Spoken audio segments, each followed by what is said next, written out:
സുഹൃത്തുക്കളെ, ഇന്ന് ഞാൻ സംസാരിക്കാൻ പോകുന്നത് തൊപ്പിയെക്കുറിച്ചല്ല, മമ്മുവിനെയും ഷമീറിനെയും കുറിച്ചുമല്ല. ഇന്നത്തെ യുവതലമുറയുടെ ഏറ്റവും വലിയ അപകടത്തെക്കുറിച്ചാണ്. കാരണം ഈ കഥയിൽ ആരാണ് ശരി, ആരാണ് തെറ്റ് എന്നതിനേക്കാൾ പ്രധാനപ്പെട്ട ഒരു കാര്യമുണ്ട്. അത് നമ്മുടെ കുട്ടികൾ ആരെയാണ് ഹീറോ ആക്കുന്നത് എന്നതാണ്. കുറച്ച് വർഷങ്ങൾക്ക് മുമ്പ് ഒരു കുട്ടിയുടെ സ്വപ്നം എന്തായിരുന്നു? ഡോക്ടറാകണം, ടീച്ചറാകണം, എൻജിനീയർ ആകണം. പക്ഷേ ഇന്ന് ആ കുട്ടികൾ ചിന്തിക്കുന്നു വൈറലാകണം എന്നാണ്. അതാണ് ഏറ്റവും വലിയ സ്വപ്നം. പ്രശ്നം അവിടെയാണ് തുടങ്ങുന്നത്.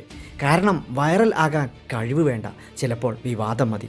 സ്വഭാവം വേണ്ട, ചിലപ്പോൾ അഭിനയിച്ച ആ വ്യക്തിത്വം മതി. ഇന്ന് സോഷ്യൽ മീഡിയയിൽ പലരും കഥാപാത്രത്തെ സൃഷ്ടിക്കുന്നു. അത് അവരുടെ യഥാർത്ഥ ജീവിതമല്ല, അത് വെറും ഒരു ഷോ മാത്രമാണ്, ഒരു കണ്ടൻറ്റ് ആണ്, ഒരു ബ്രാൻഡ് ആണ്. പക്ഷേ അത് കാണുന്ന കുട്ടികൾക്ക് അത് മനസ്സിലാകുന്നില്ല. അവർ ആ വ്യക്തിയെ അല്ല കാണുന്നത്, അവർ കാണുന്നത് ഒരു സ്വപ്നം മാത്രമാണ്, ഒരു ലൈഫ് സ്റ്റൈൽ, ഒരു ഇമേജ്. പല പഠനങ്ങളും യുവാക്കൾക്ക് സോഷ്യൽ മീഡിയയിലെ പ്രതികരണങ്ങളും ലൈക്കുകളും ഉപയോഗിച്ച് സ്വന്തം വ്യക്തിത്വം നിർമ്മിക്കാൻ ശ്രമിക്കുന്നതായി കാണിക്കുന്നു. ഓൺലൈൻ അംഗീകാരം പലരുടെയും ആത്മവിശ്വാസത്തെ നേരിട്ട് സ്വാധീനിച്ചിട്ടുണ്ട്. ഇപ്പോൾ മമ്മുവിൻ്റെയും ഷമീറിൻ്റെയും കാര്യത്തിലേക്ക് വരാം. ഞാൻ വ്യക്തികളെ കുറ്റപ്പെടുത്തില്ല, പക്ഷേ ഒരു ചോദ്യം ചോദിക്കുകയാണ്. നമ്മൾ ഒരാളെ ഫോളോ ചെയ്യുമ്പോൾ അവൻ പറയുന്നതെല്ലാം സത്യമാണെന്ന് എന്തുകൊണ്ട് വിശ്വസിക്കുന്നു? അവൻ പ്രശസ്തനാണെന്ന് എന്തുകൊണ്ട്? അവന് ഫാൻസ് ഉണ്ട് അതുകൊണ്ടാണ്? അല്ലെങ്കിൽ അവൻ ആത്മവിശ്വാസത്തോടെ സംസാരിക്കുന്നത് കൊണ്ടോ?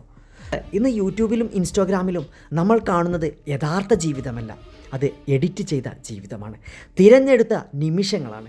ക്യാമറ ഓഫായ ശേഷം എന്താണ് സംഭവിക്കുന്നത് എന്ന് നമ്മൾ അറിയില്ല. പക്ഷേ യുവാക്കൾ താരതമ്യം ചെയ്യുന്നത് സ്വന്തം ജീവിതത്തെ എഡിറ്റ് ചെയ്ത ജീവിതത്തോടാണ്. അവിടെയാണ് നിരാശ തുടങ്ങുന്നത്. സോഷ്യൽ മീഡിയയിൽ മറ്റുള്ളവരുമായി താരതമ്യം ചെയ്യുന്നതും അംഗീകാരം തേടുന്നതും ആത്മവിശ്വാസത്തെയും വ്യക്തിത്വത്തെയും രൂപീകരിക്കപ്പെടുന്നതിനെയും ബാധിക്കുന്നതായി ഗവേഷണങ്ങൾ ഇന്നും ചൂണ്ടിക്കാണിക്കുന്നു. ഇന്ന് തൊപ്പി എന്ന പേരിൽ ഒരു വിവാദം ഉണ്ടാക്കാം, നാളെ മറ്റൊരാൾ വരും. പക്ഷേ പ്രശ്നം വ്യക്തികളല്ല, പ്രശ്നം അന്ധമായ ആരാധനയാണ്. ഒരു മനുഷ്യനെയും ദൈവമാക്കരുത്, ഒരു ഇൻഫ്ലുവൻസറെയും ജീവിതത്തിൻ്റെ മാർഗദർശിയാക്കരുത്. അവർ കണ്ടൻറ് ക്രിയേറ്റർമാരാണ്, നിങ്ങളുടെ മാതാപിതാക്കളല്ല, നിങ്ങളുടെ അധ്യാപകരല്ല. നിങ്ങളുടെ ജീവിതം ജീവിക്കേണ്ടത് നിങ്ങൾ തന്നെയാണ്. ഒറ്റ കാര്യം, തൊപ്പി ആരാണെന്ന് കണ്ടെത്തുന്നതിനേക്കാൾ പ്രധാനമാണ് നിങ്ങൾ ആരാണെന്ന് കണ്ടെത്തുക. മമ്മു തെറ്റിയോ, ഷമീർ തെറ്റിയോ, തൊപ്പി തെറ്റിയോ?